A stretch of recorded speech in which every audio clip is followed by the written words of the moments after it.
the confidence comes from actually what you can do, not how you feel or what you say. Well, it is how you feel, but the feeling is based on things that you actually can do, skills that you have that separate you, that make you feel really confident, you know? So body language. Yeah, I find it fascinating that, there's quotes and things that say 80% of our communication is nonverbal, et cetera, et cetera. Body language is so interesting to me because, again, I think that's one of the things that it's just impossibly hard to fake. I was reading, a couple of books on, there was a phase when I was, 20, probably just after being rejected all the time, when I was maybe 22, where I started reading books from pickup artists, and they would obsess on the topic of body language. And one of the things they'd say is, and I was explaining this to my girlfriend a couple of weeks ago, that when a man is lower confidence and when he's desperate, he does this thing called pecking in a nightclub, where he'll lean in and shout in your ear. And when he's higher confidence, he kind of leans out and he'll wait for you to lean in. Small things like that, subtleties like that intuitively we're reading and understanding and communicating and etc. But someone that doesn't have the confidence probably isn't even aware that they do. So when I reflect on my rejection phase, I think, gosh, my body language must have been exuding desperation and low status and low value, low self-esteem. What's your thoughts on body language? And well, in my last book, Human Nature, I wrote a whole chapter on it. I quoted the figure 95%, but who knows what it really is. The thing it is that we evolved for hundreds of thousands of years before language existed, right? And our earliest ancestors depended on the group for their survival and getting along, and their powers came from observing other people and their body language. You could read it. So it's a skill that's wired into us, wired into our brains. It's a very unique skill that we humans have. It's just that you don't learn that. When you're a child, when you're 2 years old, you have it because your life depends on it. You have to see if your mother is loving you or your father is kind to you, because if not, you could be abandoned. Your life depends on it. You're great at reading that. And children are incredibly adept at picking up body language. So if someone is fake, if someone's an imposter, they hate being around children because children see through you, like radar, right? Because they're so attuned to it. You had that skill when you were very young, but you lost it because you became so oriented with words and you became so self-absorbed that you're not paying attention. But it's extremely important, right? So the whole body is involved in it. So you've got to first stop thinking about people's words so much. Because the one thing about words, unfortunately, is people can lie. They can say whatever they want. They can say, I love your screenplay. That was fantastic. You were great in that movie. I thought you were great, et cetera, et cetera. They can say anything to please, to flatter, to cajole you. But body language, man, it doesn't lie, right? So I talk in that book about the eyes and the fake smile. The fake smile is something you see every single day, but you're not paying attention. It's like, it's kind of tight, right? It's like, yeah, right? But a real smile, the whole face gets animated, and there's a little crinkly thing here as your face as it lights up, and your eyes light up. It's hard to even put into words, but it's there. You can see it. It's real. It's not faked. Knowing the difference between a fake and a real smile is really important in seduction, in business, or whatever. To know if someone is like, yeah, I like that idea. No, they don't really. They're saying that to please you. They actually hate your idea. You master that language, you can start deciphering all this bullshit people are giving you. The face, you can disguise it a little bit. Actors know that. But you know what you can't fake? It's your voice. If you're nervous, not even the finest actors in the world can fake that. Your voice betrays so many things about you. It betrays your weakness. It betrays your lack of confidence, or it betrays the other quality, etc. Right?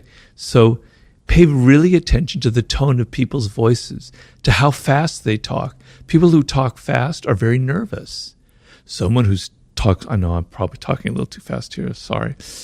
My mind races, so I do that. Normally I don't talk so fast. But, you talk slowly, you have a certain tone, you have a certain intonation that kind of reveals confidence, okay?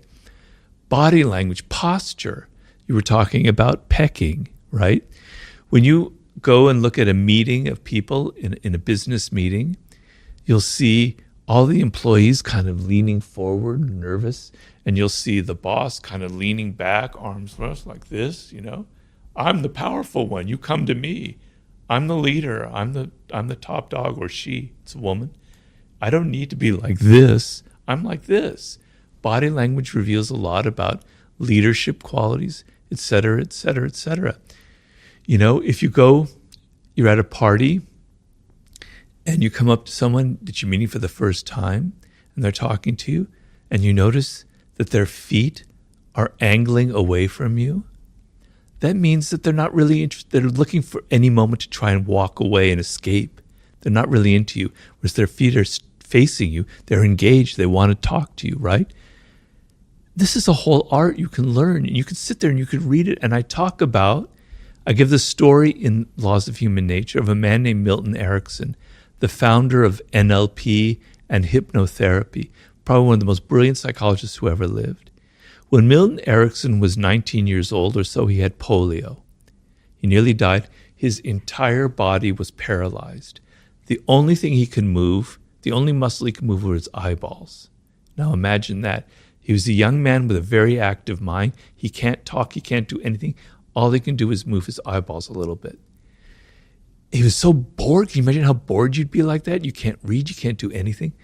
People would come in to visit him. All he could do was look at them and study them.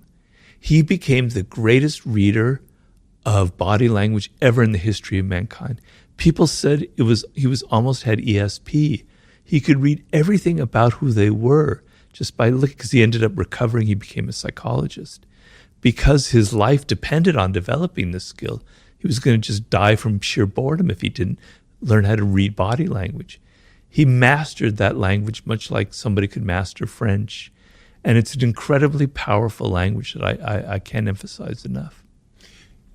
We can go about learning the language of body language, and I'm sure that will help, but it's such a complex, there's like 1,000 things with my body language at all times, like how I'm speaking, my eyeballs, where I'm looking, my posture, my arms, like am I crossing my arms, am I crossing my legs, all of these things.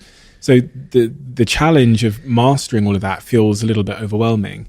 Am I right in assuming the easier challenge to master is in fact just like my sense of self? Very well put. Because, if you feel confident, if you feel secure, if you're not all inward and insecure and worried about yourself, it will naturally radiate through your gestures. Yeah. You don't have to sit there and pay attention to your fingers, your arm, your ears, your eyes. It's just there. It's natural. So yeah, that is the solution. So the two parts of the game, it's your own body language. Be aware that people are judging you for that, right? And you can't, as you say, be monitoring everything or you'll drive yourself crazy and you'll look very weird, right? So the best solution is to feel these certain things that are going to radiate and to not give the fake smile, but when you're really happy, to just show it and show your emotion that way. And the other side, which is I think really important, is learning other people's body language, and that can come from study and is much more a logical thing than constantly thinking about everything that you do. Your next book that I have here, Mastery. Why did you write a book called Mastery? Well, to be honest with you, it came. The idea for it was in around the year 2010, 2009. I was getting a little worried that people who were reading my books, particularly young men who were reading Power and Seduction, they were thinking, that's all I need in life, man. I just need to be a manipulator. I just need to play political games. That's what success is all about. And I was worried that, if you don't understand how to make something, what's going to be the future of mankind? Are bridges just going to fall down? Are hotels going to collapse? People don't know how to make things anymore. We don't know how to use our hands anymore, right? So being able to be good with people is extremely important as a social animal. But perhaps higher up in the hierarchy is being able to do things, to be able to have great skill and to be able to create something and know how to master a subject and to, build something that can last. That's really important. And I'm feeling like because young people, this is back in 2010, imagine now, have this idea that everything comes quick and easy because you can click, click, click and things come to you, that everything in life should be that way, that we're becoming alienated from the human brain and how the human brain operates, because the human brain requires time. If you know how the human brain operates, we have what are called neural pathways. And every time you repeat something, a neural pathway is created and strengthened and strengthened and strengthened. It's why we get addicted to things, but it's also why we develop skill. So if I'm sitting there shooting free throws day in and day out and day out, my brain is wiring it, it's learning that motor skill, that hand-mind thing, and it's getting better and better and better at it. It takes time, it takes repetition to build those pathways. And I explain in Mastery that you reach the proverbial 10,000 hours, which some people dispute nowadays. So it's just a number. It's not a fact. You've spent so long learning something that there's so many pathways. It's like this amazing inner landscape with all these connections going on in your brain. And now you can be creative. Now you can come up with things that nobody's ever thought of. You can play chess on a higher level. You can be Pele on soccer or Lionel Messi making passes that no one had ever seen before because you're not having to think, right? You don't have to think anymore. Your body just does what it wants. Imagine 20,000 hours, which is possible, just people sometimes attain in certain fields. You're almost like a genius. You're almost like superhuman, right? If you're someone who's so locked into the internet, to getting things instantly, you can't get past 100 hours, let alone 10,000. You're never going to develop skill, and you're going to find life really, really difficult for you. So I wrote the book because I was actually deeply worried that we were losing a part of how the human brain operates, something elemental part of our wisdom. The interesting through line between that and the subject matter we've discussed in Power and Seduction is that by learning to master something, you build that sense of self-esteem and confidence that we're looking for to be good at the former topics mentioned. But on the topic of mastery, the first chapter in this book, and really the first question a lot of people ask, is this question about finding your passion. And I've always had a difficult relationship with this question because it sometimes assumes that there's one of them and that you have to go in search of it somewhere. In the first chapter of your book, you talk about discovering your life task.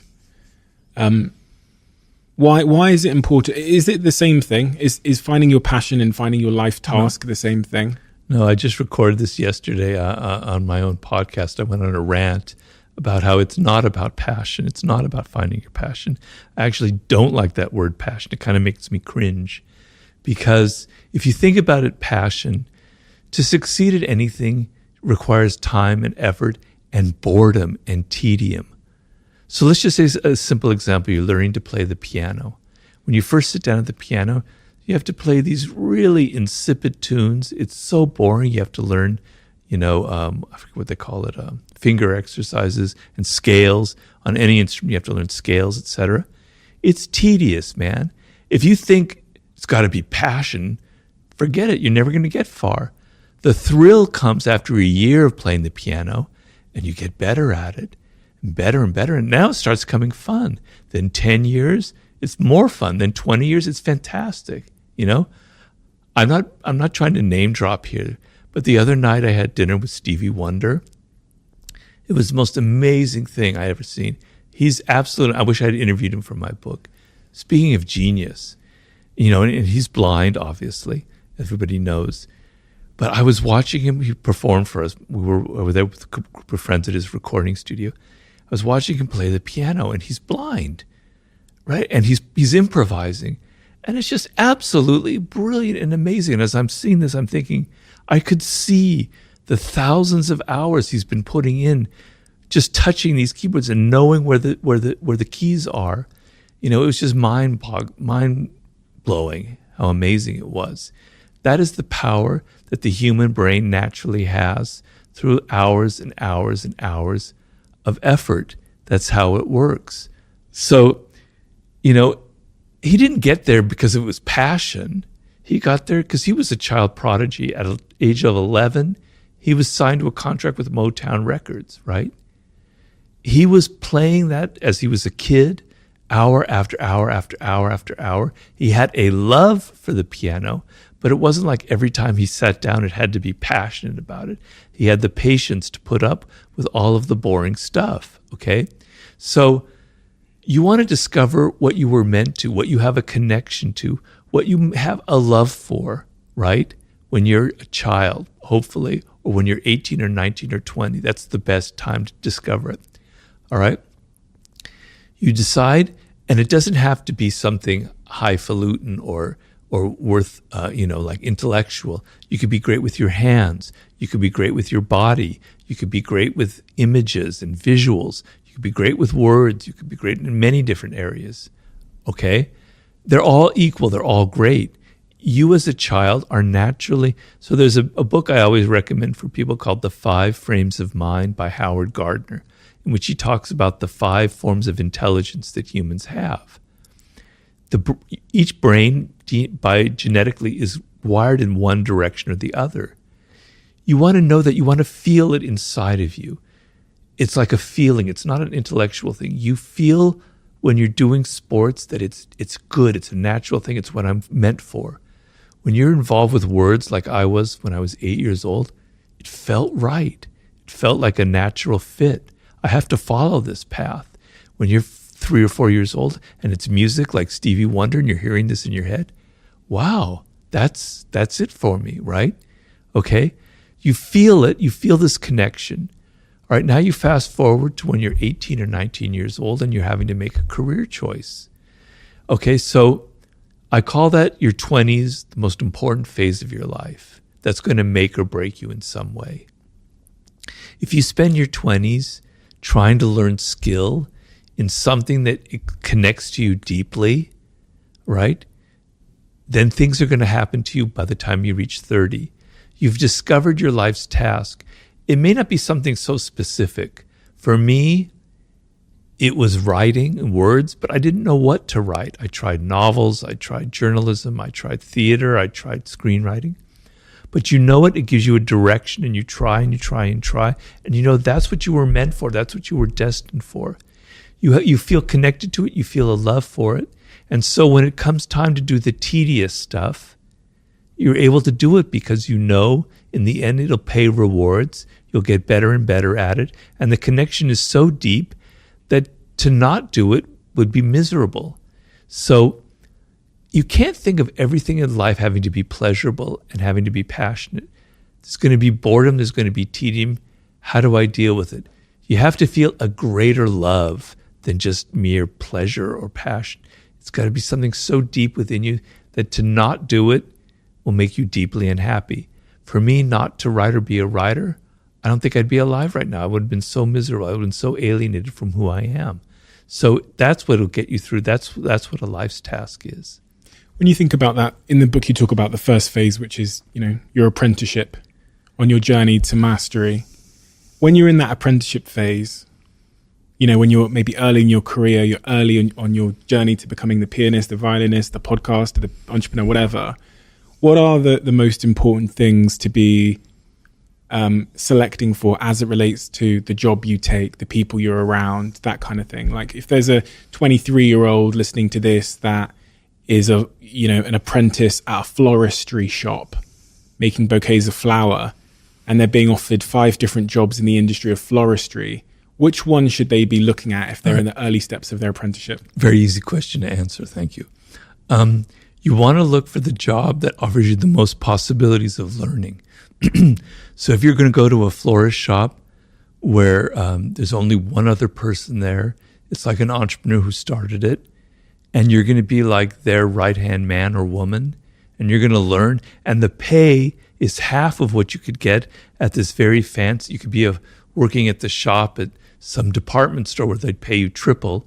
Take the job that pays 1/3, where you're going to learn the most. You're going to learn about the business. You're going to learn from the ground up. And, there's going to be a level of excitement where, we might not survive another few months. We've got to work hard. We've got to be motivated. We're all on the same page here. A lot of people, when they're 23, they grab the job with the biggest paycheck. And that's a mistake, because if you go to like a large firm, You're kind of lost. You don't have as much responsibility. You suddenly have to deal with all the political games, the 48 laws of power. You're not paying attention. You're not developing skills as much. You don't have as much responsibility. Take the job that has one half the salary, but you're responsible. You're going to be learning, and it's up to you. That's the most important thing you can do when you're at that point in your life. You say there's 3 steps in that apprenticeship. Deep observation. Is that what you mean when you say deep observation? You mean like being able to observe the job happening, or do you mean something else? Well, it means that. It also means, so most people when they start a job, their first impulse is, I've got to impress people. I've got to make them like me. That's that inward direction that's so deadly in seduction and it's deadly in life. You want to be outer directed. You want to observe the codes and conventions of your field, the social codes, what's acceptable behavior, what's not acceptable behavior, the skills involved, the various heuristics, the various things that you have to learn that create skill. You want to be a sponge absorbing what's going on around you. What are the things you need to learn? What are the valuable skills? What are the things that aren't valuable? Who are the people you need to avoid? Who are the people you need to emulate? You're a laser. You're just observing everything around you and not worried about yourself. That's that's deep observation. You talked about skill there. It's all well and good seeing skills and knowing which skills are important, but acquiring those skills is point number 2 when you're in that apprenticeship phase in life, skills acquisition. And this kind of goes to what you were saying with the working in a florist shop next to the entrepreneur. You're going to be hands-on, you're going to be doing, which is also goes to what you said earlier about parents and children, like putting them in situations where they get to do stuff. Yeah. A lot of jobs don't offer that. A lot of jobs don't offer the difficulty, the challenge, right? How important is that? Well, we call it learning by doing. And you see some things play into how the human brain operates. That's what you want. I give the image in the introduction to mastery, that pardon the alliteration here, but the brain has a grain to it. You want to work with that grain. You don't want to work against the grain because it's counterproductive. And one of the grains of the brain, is learning by doing. When, flashback 300,000 years ago, and we're sitting there, we're making tools out of bones, out of wood, etc. The way the skill was passed on to other people and didn't die with one generation was you watched this person making the tool, and then you watched them and you learned and you imitated them. Flash forward to the medieval period in Europe, where they had apprenticeship schools, 7 years, you're learning masonry, you're learning carpentry, you're learning whatever. For 7 years, you're sitting there watching somebody make things and you're doing it. That's how the brain operates. You learn by doing, not by thinking, oh, this is how things are fitted in mortar, with mortars, et cetera, et cetera. No, I'm doing it with my hands. The brain and the hand have the most connection of any part of our body because so much of our power as a species depended on our hands. We don't have much of that anymore, but learning by doing things with your hands or making things is how the brain is wired. So you want to go with that grain. So you want to do things, you want to make things, you want to be learning through action, not through just a lot of talk and. As you might know, the show's now sponsored by Airbnb. I can't count how many times Airbnbs have saved me when I'm traveling around the world. Whether it's, recently when I went to the jungle in Bali, or whether it's when I'm staying here in the UK or going to business in America. But I can also think of so many times where I've stayed in a host's place on Airbnb and I've been sat there wondering, could my place be an Airbnb as well? And if it could be, how much could I earn? It turns out you could be sitting on an Airbnb gold mine without even knowing about it. Maybe you have a spare room in your house that friends stay from time to time. You could Airbnb that space and make a significant amount of money instead of letting it stay empty. That in-law, that guest house, that annex where your parents sometimes stay, you could Airbnb that and make some extra income for yourself. Whether you could just use some extra money to cover some bills or for something a little bit more fun, your home might be worth a little bit more than you think. And you can find out the answer to that question by going to airbnb.co.uk/host. One of the things that you referenced at the start of this conversation, I think maybe even off camera, was in 2018 you had a stroke. And that changed your life in a very fundamental way. Can you tell me what happened and how it changed you? Well, it was a terrifying experience. I was in a coma. I emerged from it, and suddenly, I'm somebody who's very physical. Sports was a huge part of my life. I would swim very long distances. I love mountain biking. I was doing all kinds of hiking. It was extremely important to me. Every single day I did something physical to take my mind off things. Suddenly it's taken away from me. The left side of my body is basically paralyzed. I have no control over it. To this day, I still have problems with it. Can't swim, can't mountain bike, can't hike, right? I can't take my mind, I can't think while I'm taking a hike. I can't type for a writer. That's not much fun. I had to deal with crap that I've never had to deal with in my life. I had a pretty easy time compared to this. I had to learn new life skills when I'm already 62 years old, That isn't easy stuff. I don't want to whine or complain because people deal with worse stuff all the time. A lot of people get cancer, etc. But it's this, anybody who's had a stroke knows what I'm talking about. It's very hard because you can practice and practice and practice and practice hours and hours of therapy. I do over an hour of therapy every day, and you hardly notice any results. The frustration, it takes you 10 minutes to tie your shoes. You can't button your thing. You have to get other people to do that. It's hard to cut food. You have to be patient. You have to accept this. You have to find another way of loving your life, of accepting these things that you took for granted before. And I tell people, I look out my window now where I'm writing and I see people walking their dog, and I put myself in their shoes and I go, God, that must be so great just to walk your dog down the street. What a pleasurable thing. They don't realize it. You take it for granted now. Please don't take it for granted. Understand that the ability that you have now to run, to walk your dog, to swim, to type, it can be taken away from you. And just appreciate your life for what you have, because the things that I love were taken away from me and I wish they hadn't been. So I've had to adjust myself. When something like that happens in life, when you are the victim of a tragedy or instance or circumstance or something that happens, there's often a degree of unfairness surrounding it. And when I read about that incident in 2018, I read that it was a bee sting that caused a clot that caused the stroke. Yeah, I know. It's actually, I think, a wasp. But if that wasp had been like moving, the wind had been a little different and it had moved this way instead of this way, I may not have had a stroke. But I can tell you this. So in May of that year, the stroke was in August. In May, I'd finished The Laws of Human Nature, which took me 5 years. And when I finished that book, I felt like I was near death. I was so exhausted. I was so drained.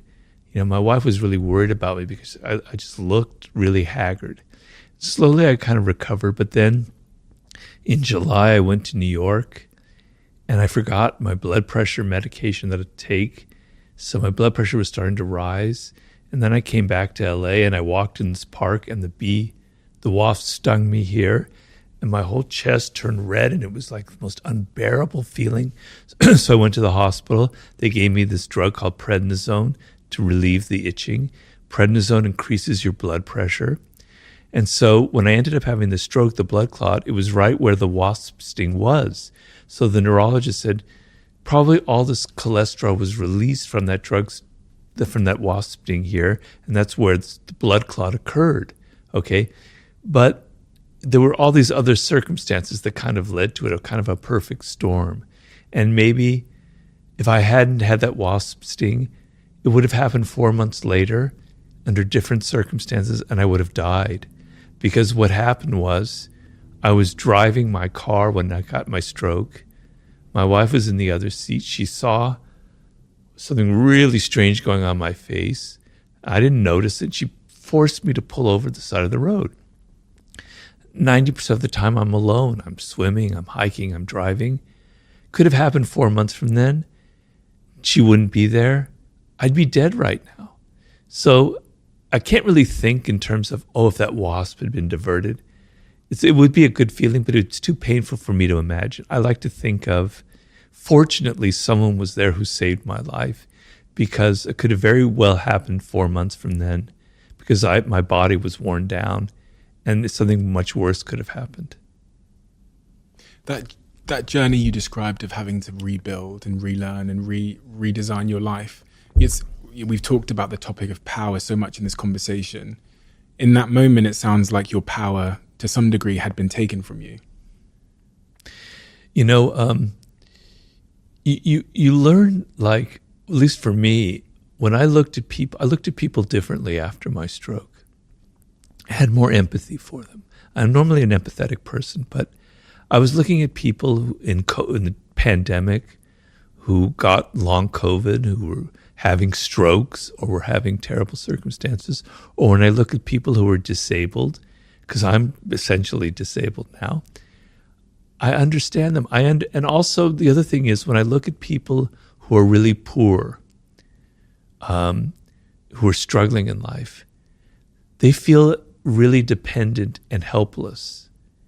I felt that physically. I don't feel that materially because I don't have that problem anymore, thank God.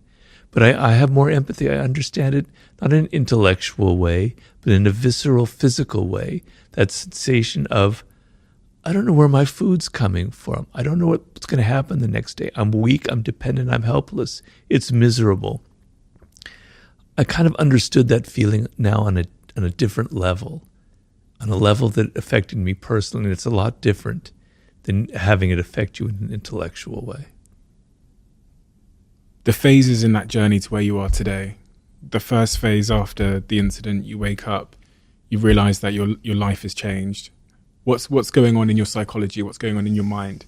You talked about helplessness and depression. Well, to be honest with you, what happened to me was, right afterwards, there was a level of delusion in my mind.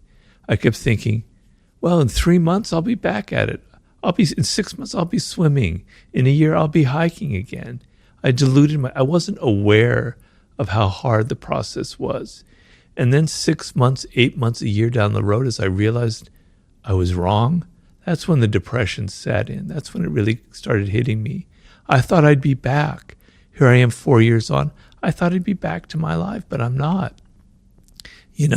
So that's what was the hardest struggle, was actually a year in there and going, there's a phase where you kind of plateau, where you're not really progressing anymore. That's the worst part of it. I'm progressing now again because I have a great therapist, but I had to deal with really bad depression about a year and a half in, when it started to realize, this is my life, man. I'm going to always have this funny arm that's bowing in. I'm going to be walking like this. I never expected this in my life. So I've had to deal with that, and I've had to kind of find a way to not let it get me down, to find other pleasures and joys in life, etc., which I have. How do you find a way to not let it get you down? I'm thinking now about people that are listening to this that might be struggling with their own subjective struggles in life. They've lost their job. They have a disability, whatever it might be. What are the successful strategies you've deployed to try and keep that peace of mind? Well, I don't know how much of it is applicable, because I'm at a phase of life where I don't have material worries, and I could have had a kind of stroke where my physical element would have been untouched, but my brain would have been damaged, which is another part. That would have been worse, because I wouldn't have been able to write another book. And I have a very active mind. So for me, being able to write another book is my salvation. So when it's 3:00 in the afternoon, when I get down to writing, it's the happiest moment in my life. I feel at peace. I'm back to my work, and I love my work, and I love what I'm writing about. It's saved me a lot. I do meditation. I've been meditating now for about 12 years, I think, more than that. Every morning, it's a ritual. I have to meditate. If I don't, something is wrong. And I've never missed a day, I can honestly say. And it just calms me down. It just gives me a strength throughout the whole day. So I get up 7:00. The sun's usually shining because it's Los Angeles. And I go, it's the morning. I'm greeting the morning. I'm greeting the sun. It's like I'm somebody 4,000 years ago in a tribe. There's the sun. It's a miracle that there's even something like that. The birds are chirping. I'm looking at the ivy. The sky is blue. I just calm myself down. Intrusive negative thoughts start popping into my mind. You didn't do this. You have a podcast today at 2:00, Robert. You want to do this, that, and the other. I'd get rid of them. I go, calm down, put that away. Ground yourself in the. It's helped immeasurably. The other thing is, always keep in mind that there are people who have it worse than you. So I don't want to feel I don't like the sense of feeling sorry for myself. In fact, sometimes I turn it around and I look at that person walking the dog or jogging and I go, I actually feel sorry for you because you're not aware of how precarious life is. You're not aware of how this can be taken away from you. You're not aware of how precious it is to just be alive and just to see the sky and the birds. So I feel better than you in a way. I turn it around. I don't want to feel sorry for myself. The thing is, there are people who have it worse. I read in the newspaper all the time, cancer, or you're in Ukraine, or I was dealing a lot with people in Iran right now, what they're dealing with. I don't have to deal with that kind of crap, like being in Iran and dealing with that daily life. How horrifying, These are thoughts that take you out of the moment where you're feeling sorry for yourself and you're kind of grateful for certain things. So those are some of the strategies I've had to kind of create for myself. I find it so, I guess, powerful to hear those strategies because we all get caught up in our narrow perspective and our own subjective feelings that we're suffering or that life is against us. And then that kind of torments us in many ways. As you've post-stroke in 2018, is there anything else that you have learned about the nature of happiness from that incident that you might not have known before that incident, that I might not fully understand now?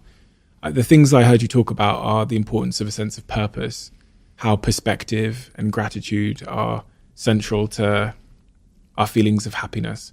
But is there any other observations you've had that I'm just saying this from my own selfish perspective because I want to know? Well, first of all, I don't want to give the impression that I've solved everything because I'm a work in progress. I have moments where I get so frustrated and it's almost like I have Tourette's syndrome. I'm going around, like I can't, I'm still 4 years in and my arm is still like this and I still can't brush my teeth the way I want. I get very frustrated. So I'm getting better, but it's still a work in progress. So I don't want to give the impression that I've mastered it because it has mastered me. I have a long way to go, but I'm getting a lot better at it day to day. I don't know. I think I've kind of touched on everything only in the sense of. What about connection? You talked about your wife. Yes, she's helped me a lot. God bless her soul. She's had to take care of me, and I was somebody who was always prided myself for being independent. That was another thing that was taken away from me. I was traveling around the world, doing book tours, going to book festivals, doing interviews, doing consulting in various different countries. I could still travel, but it requires a lot more. So I lost my independence. I had to have somebody help me with food every single day. I need things being done for me. And I feel terrible that she's been put in that position, but she's been very gracious about it, and she understands. She has a lot of empathy because she knows what I've lost. So having somebody in your life, if I were alone, I couldn't deal with it, man. I wouldn't have been able to deal with it. It just would have been too much for me. It would have been too depressing. That depression that socks you after a year would have leveled me. It's just, I couldn't have made it. So that's an incredibly important aspect. And just appreciating the little things in life that I just, it's a cliche and I hate saying cliches, but, I have that feeling almost every day where I'm looking at somebody going, man, that must be, I'm like riding my bike and I'm seeing somebody just sitting in a park, reading a book on a bench. And I'm going, God, that is so much fun just to be able to do that. I can't do that anymore, but I put myself in their body. The little things in life that you take for granted are so filled with so much happiness and joy that you're not thinking about. If that person sitting on a bench reading that book only realized what this person riding by thinks, maybe they wouldn't take it for granted. So many of those little things that you don't think about have incredible importance, at least to me, having lost them. So I don't know if I wish I had something better, but I think that was, it can only come from my own experience. I can't make it up. Well, your books tend to focus on the nature of the human condition, how we are as humans, for better or for worse. And it was interesting because as you were talking over several topics, when you were talking about seduction and the 48 laws of power and mastery, there was a part of me that's, that started to feel a little bit, I don't know, feel the darkness that is innate within humans a bit too much, maybe. That we're a little bit too contrived and manipulative and conniving and whatever else. And I was thinking, do I really like humans? I'm one of them. I'm very conscious of trying to separate myself. I hear people doing interviews when they're talking about society, and I always think, you are society. Right. I am human. I'm all of the things you've described in many, many ways. But has your journey of learning about humans and human nature made you personally more loving towards humans, more optimistic about the human race, or has it made you the opposite? Honestly. Well, it's made me more loving, but it hasn't made me more optimistic. Okay. There's so many things that are seem to be going awry in the world today. Now, I happen to be the form of meditation I do is Zen meditation, and in Zen meditation, there's this idea of what's called the Tathagata, which means it was another name for Buddha, and it means things as they are. And one thing you meditate is the world isn't good or bad or ugly or evil or unjust. It just is. Things just are. This is just the way the world is. This is the karmic chain, the wheel of Dharma that's been going on for thousands of years. It just is. It's just the state of affairs. It's your discriminating your mind. It's your mind that creates all of these things. Let go of that, and you can connect to the way the world is without judging it, and it becomes this very beautiful place. And so a part of me wants to think of this is just the way things are, but a part of me goes, this isn't good the way things are, and I hope they're changed. So knowing human nature and knowing how human nature tends to twist things, how whenever we invent a new piece of technology, it could be the telephone, it could be the television, it could be the internet, it could be cryptocurrency, or it could be, AI. It tends to twist and darken and degrade and pervert anything that was once maybe beautiful or interesting. It makes me worried about the future. So there I turn pessimistic and I'm worried. But then I always think that there's hope with young people. And here I'm spouting another cliche. Damn, I'm going to shoot myself after this interview. But I feel like when I was young, I was angry about things. I didn't like the way the world was. It was Ronald Reagan and Margaret Thatcher and yuppies and ugly, values I didn't have. And I thought there was something wrong in the world. I was angry and I wanted to change it. Young people are still like that. And I think a lot of young people, Gen Z or whatever the next one is, whatever they call them, I don't know yet, they're growing up in a world that isn't healthy, that isn't right. And when you're young, you have all these energy, all this physicality, and you don't like it. You don't feel comfortable in it. And I know a lot of young people don't feel comfortable. And at some point, they're going to rebel. And they're going to say, I'm tired of all this virtuality. I want something real. I want real experiences. That spirit of rebellion that I see seeds of and signs of gives me hope. And I hope that it continues. Because I remember once I had a dream, probably the most memorable dream I ever had. It was maybe about 15 years ago or so. And I dreamt that I was there in the year 2072 or something like that. I was walking around the year 2072. It was the streets of New York. I was going, wow, everybody looks so happy. Humans finally figured out how to do well in this world. They figured out what matters. There's hope in this world. That was my moment in that dream. This has always sort of stuck with me. Maybe that will happen. Maybe it won't. I don't know. I'm not Nostradamus. But, so I struggle with that. I struggle with, part of me is pessimistic and part of me seeks seeds of hope, particularly in young people. And I really, really, really wish they figure it out, because my generation and generations before, we've kind of screwed this world over. Things aren't good right now. And I'm hoping that spirit of rebellion, that young energy, will kind of come and kick the apple cart and say, screw all this, we want a different world. We have a closing tradition on this podcast where the last guest asks a question for the next guest, not knowing who they're going to ask it for. And the question that's been left for you to answer is, in adult life, when were you most happy and why? And then brackets, it says, are you this way now? And if not, why?